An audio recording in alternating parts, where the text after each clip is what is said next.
पिंपरी चिंचवड शहर, ज्ञानोबा तुकोबांच्या अध्यात्माचा वारसा असणारं शहर, जिथे पवना आणि मुळेच्या काठावर इथली संपन्न शेती बहरत होती. होत होती इथली ही सकाळ कोंबड्यांच्या आरवण्याने आणि गाई वासरांच्या हंबरण्याने. हिरवी गर्द झाडी आणि हिरवाईने भरलेली शेती यांनी जणू सारा भाग सुजलाम सुफलाम दिसत होता. पण प्रगतीची आस जागली आणि सर्वत्र उद्योगाची भरभराट होऊ लागली. शहर वाढू लागलं. पुण्याच्या क्षितिजावर पिंपरी चिंचवड हा जणू नवा सूर्य उगवला.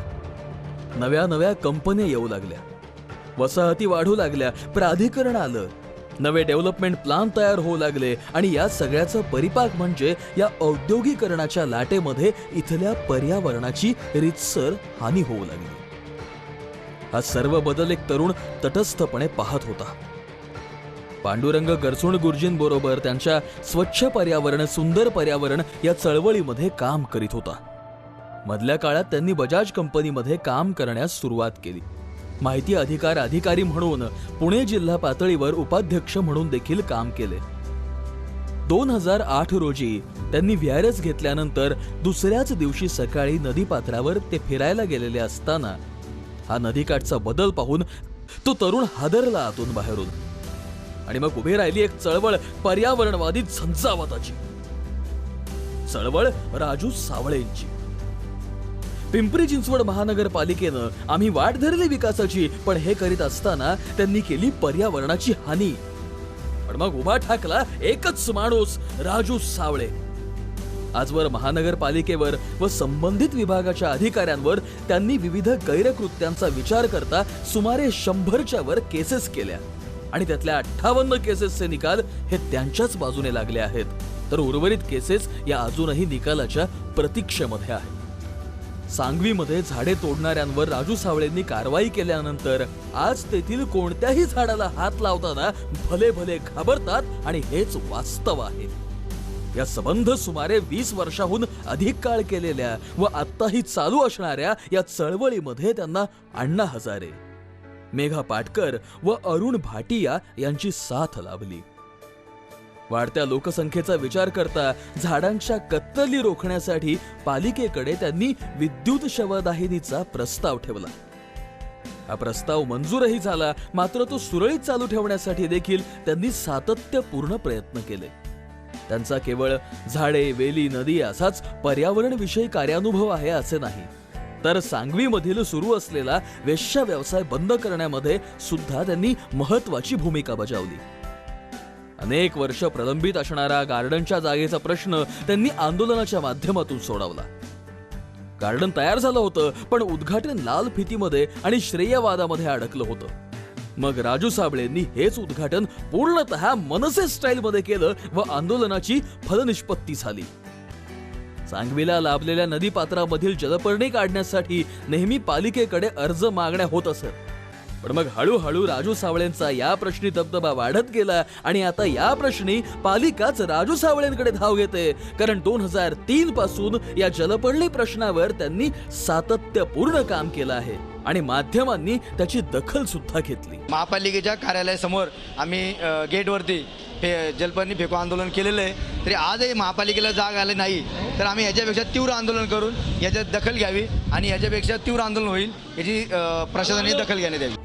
सर्वसामान्यांचा विचार व जलपर्णीप्रमाणे वाढत चाललेला भ्रष्टाचार हा रोखण्यासाठी त्यांनी जिल्हा रुग्णालयामध्ये पोस्टमार्टमसाठी लाच घेणाऱ्या लाचखोरांना निलंबित देखील केलं.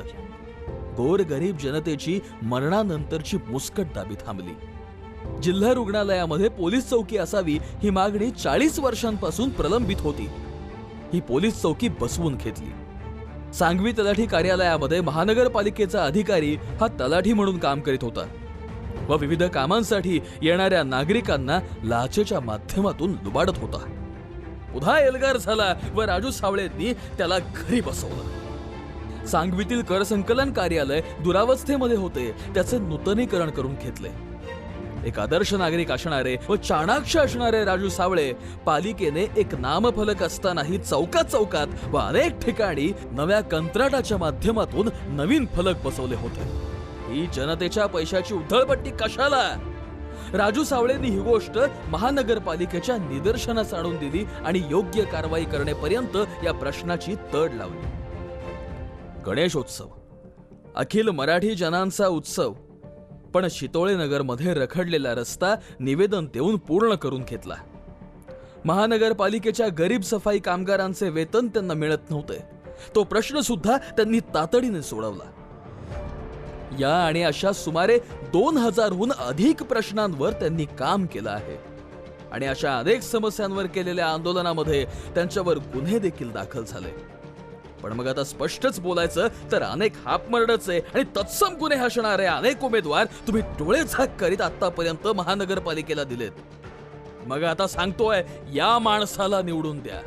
होम मिनिस्टर, हळदी कुंकू आणि असे कार्यक्रम घेऊन प्रभागाचा विकास होत नसतो हे सांगायला दुसऱ्या कोणाचीही गरज नाही. निवडून दिल्यानंतर उमेदवार 4.5 वर्ष काहीच करत नाही आणि अचानक शेवटच्या 6 महिन्यांमध्ये हळदी कुंकू समारंभ, होम मिनिस्टर आणि अशा अनेक कार्यक्रमांची रेलचेल सुरू होते आणि मग अचानक जाग आल्याप्रमाणे आपणा मतदारांविषयी हा कळवळा निर्माण होतो. पण आम्ही म्हणतो याची गरजच काय? इथले रस्ते, खड्डे, वीज, पाणी हे प्रश्न सोडवण्यात राजू सावळेंचा सहभाग खरं तर खूप मोठा आहे. आजही राजू सावळेंच्या घरी आपल्या समस्या घेऊन तुम्ही येताच आणि मग कोणतंही प्रशासकीय पद नसताना ते प्रश्न सोडवलेही जातात. मग मतदान करताना दुसऱ्या कोणाचा विचार का करता? गटातटाचं राजकारण करून तुम्ही मत देत नाही म्हणून आम्ही काम थांबवणार नाही आणि आजपर्यंत थांबवलंही नव्हतं. तुमचे आणि पिंपरी चिंचवड मधील, आपल्या सांगवी मधील पवना आणि मुठा या पवित्र संगमावरील हे कार्य असेच सुरू राहील. आता तुमच्या मनाचा कौल महत्वाचा आहे की हा आपल्यासाठी, आपणा सांगवीकरांसाठी लढणारा माणूस जर महानगरपालिकेमध्ये उभा राहिला आपले प्रश्न मांडण्यासाठी तर चित्र नक्कीच बदलू शकेल. रस्ते, वीज, पाणी या प्रश्नांच्या पुढे जाऊन क्रीडांगण, व्यायामशाळा, UPSC MPSC अभ्यासिका, संरक्षित पर्यावरण, स्वच्छ प्रभाग, महानगरपालिकेच्या व शासनाच्या सर्वच योजना तुमच्यापर्यंत सहज पोहोचू शकतील.